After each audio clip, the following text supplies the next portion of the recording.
Olá, pessoal! Tudo tranquilo? Hoje quero explicar por que tenho a convicção de que o código genético é uma evidência impactante de que a vida foi projetada por uma inteligência. Boa parte dos críticos do design inteligente aceitam, de certa forma, o termo código genético, porém de uma maneira mais estreita. É que eles acabam se desviando para um sentido bem escorregadio. Para eles, a única evidência que o código genético nos apresenta é que qualquer sequência de objetos com propriedades discretas pode ser usada como um código digital para armazenamento de informação. No caso do DNA, a informação do genoma é gravada na base quaternária, ou seja, 4 bases quimicamente distintas que são a adenina, a guanina, a citosina e timina. Eles dizem que poderíamos fazer o mesmo com pedras ou gravetos, por exemplo. Para deixar mais claro a posição desses materialistas, o que eles querem dizer é que a existência do código deriva e depende daquilo que é estritamente físico. A natureza, sim, teria criado um código genético através da disposição física e aleatória das bases nitrogenadas nas cadeias de DNA. Elas foram se misturando, se posicionando, mutacionando, até que, depois de bilhões de anos, surgiu o código genético. Nessa visão, o código genético são as próprias moléculas do DNA e se confunde com elas. Resumindo, o que eles tentam fazer é reduzir o código, que é mental, a uma entidade material física. Se somem as bases do DNA que conhecemos, então some o código genético. Mas repito, isso é um tremendo equívoco, como vocês verão mais à frente. De fato, eu poderia criar um código, um protocolo de comunicação, que poderia ser executado através do posicionamento de gravetos e pedras no chão, ou através da produção de fumaças de diversos formatos e cores, como fazem os índios. Eu poderia criar, armazenar e processar informações com a ajuda de qualquer objeto. Mas os gravetos, a fumaça, pedras, as bases nitrogenadas do DNA, etc., são o código em si? Claro que não. Eles são apenas o canal físico pelo qual o código é comunicado e processado. Isso porque nenhum código é físico. Todo código tem uma natureza puramente abstrata, mental, sendo, portanto, o resultado de uma elaboração inteligente. Pessoal, gravem bem isso. Um código sempre é inventado por alguém. Para que você entenda melhor a confusão que eles fazem, vamos falar um pouco sobre teoria da comunicação. Essa abordagem cai muito bem aqui. Afinal de contas, no processo de produção de proteínas, no interior das células, são usados termos como transcrição e tradução, o que nos remete, evidentemente, à ideia de linguagem e comunicação. Pois bem, nas situações de comunicação, alguns elementos são sempre identificados, sem os quais não haveria, evidentemente, a comunicação. E quais são esses elementos? Os elementos da comunicação são emissor, receptor, código, canal de comunicação e mensagem. Vou falar mais a fundo sobre cada um desses elementos. O significado de emissor é evidente, é aquele que emite a mensagem. Se eu estou falando contigo, eu sou o emissor. Receptor é a pessoa a quem se destina a mensagem. Se você me ouve, você é o receptor. E o código? Código é a maneira pela qual a mensagem se organiza. O código é formado por um conjunto de sinais, organizados de acordo com determinadas regras, em que cada um dos elementos tem significado em relação com os demais. Pode ser a língua, oral ou escrita, gestos, código Morse, sons, etc. O código deve ser de conhecimento de ambos os envolvidos, emissor e destinatário. É óbvio que não vamos ficar só na leitura das definições, senão eu não conseguiria provar meu argumento. Vamos continuar. O que nós vamos fazer agora é analisar mais profundamente cada uma dessas definições. Ao final desse trabalho, eu tenho certeza que vocês se convencerão de que código não é algo físico e que realmente eu estou certo quando digo que os oponentes do design inteligente erroneamente misturam os aspectos físicos e não físicos do código genético. Vamos lá. Nós estamos quase acabando. Código é a maneira pela qual a mensagem se organiza. Vocês viram. Vejam que de cara já encontramos que a mensagem precisa ser organizada. E acredito que vocês irão concordar comigo que organização é sempre o resultado de uma ação inteligente.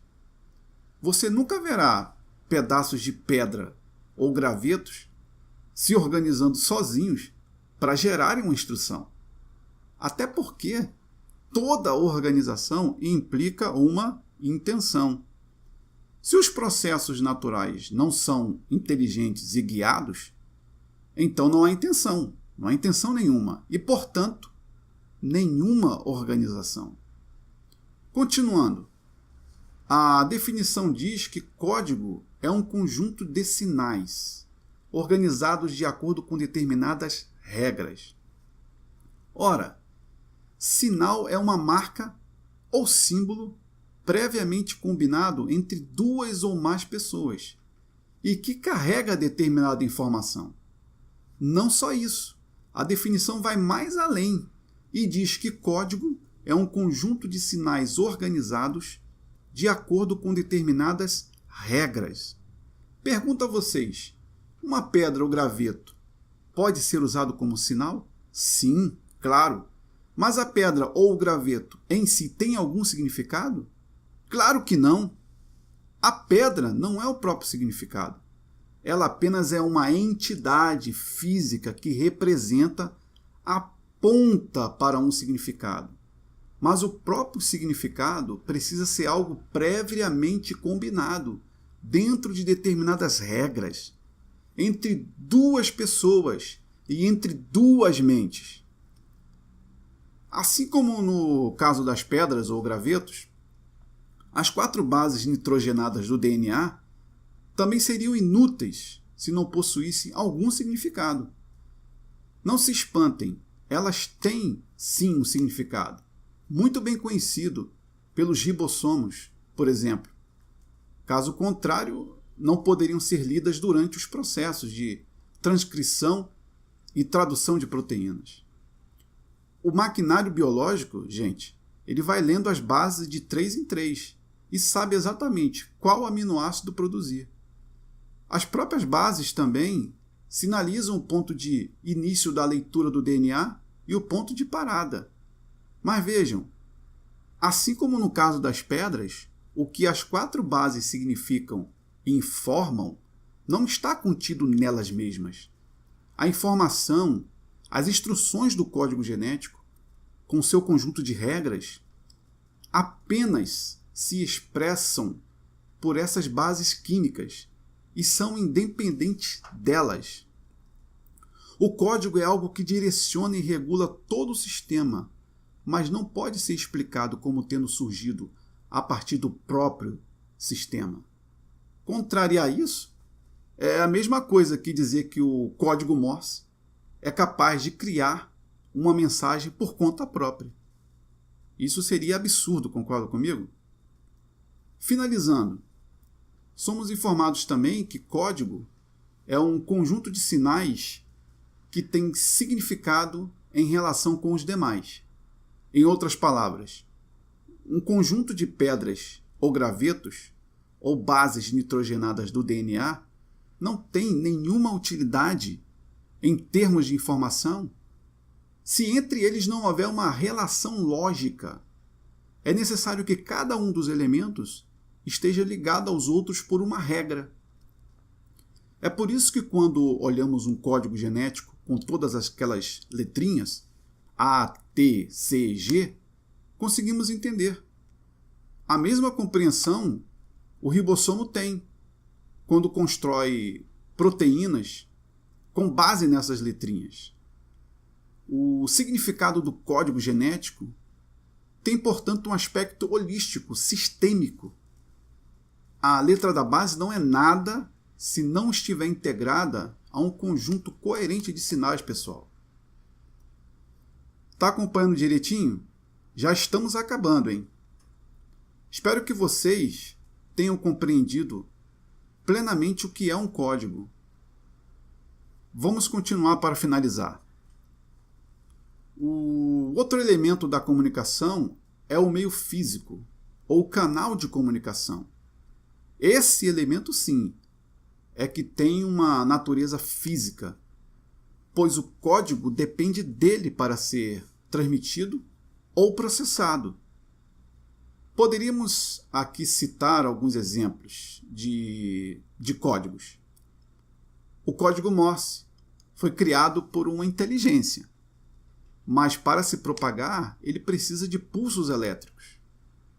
O código indígena de comunicação a longa distância dependia de fumaças. O código binário de computador depende dos circuitos eletrônicos para ser processado. A fala humana depende do aparelho fonador e das ondas sonoras. A comunicação escrita depende da tinta e da folha de papel. E qual é o meio físico de comunicação do código genético? São exatamente as moléculas que compõem as 4 bases nitrogenadas, as quais têm o papel de codificar as instruções de montagem de proteínas. Para você entender, de uma vez por todas, o código é tão independente do meio físico que ele pode ser transmitido de diversos modos. O código Morse, por exemplo, pode ser transmitido por áudio, rádio ou até por sinal mecânico ou visual, que é o sinal de luz. Quem viu o filme Interestelar lembra que o Cooper conseguiu transmitir uma equação via código Morse, usando a gravidade e até mesmo o ponteiro do relógio da filha dele. O código genético também tem exatamente a mesma independência. Você sabia que poderia existir um código genético com 6 bases ao invés de 4? As bases do DNA poderiam até mesmo possuir uma composição química diferente. E por que isso acontece? Exatamente porque a camada lógica não física do código tem independência em relação à camada física. Se perguntarmos a um geneticista por que o código genético usa exatamente 4 bases nitrogenadas, ele não saberá lhe responder. Aliás, quando criamos um código, o fazemos de forma arbitrária, seguindo nossa imaginação. Nesse caso, não cabe um porquê, um motivo. Achamos que o código vai funcionar de determinado jeito e o implementamos. Da mesma forma, não estamos interessados em saber por que um designer inteligente escolheu 4 bases nitrogenadas para o código genético. O importante é que esse código inteligente funciona para a produção de proteínas. E nós sabemos que esse código funciona muito bem. Por fim, pessoal, temos a mensagem, que é o objeto da comunicação, que é constituída pelo conteúdo das informações transmitidas. Ora, a mensagem é a própria instrução do DNA, cujo código é transcrito e traduzido durante a produção de proteínas. Bem, agora que terminamos a análise da definição de código, espero que tenha ficado claro para você que código não é algo físico, como os céticos materialistas alegam. Pelo contrário, código é fabricação intelectual de uma forma de comunicação entre duas ou mais pessoas, através de sinais, e que opera através de regras bem definidas.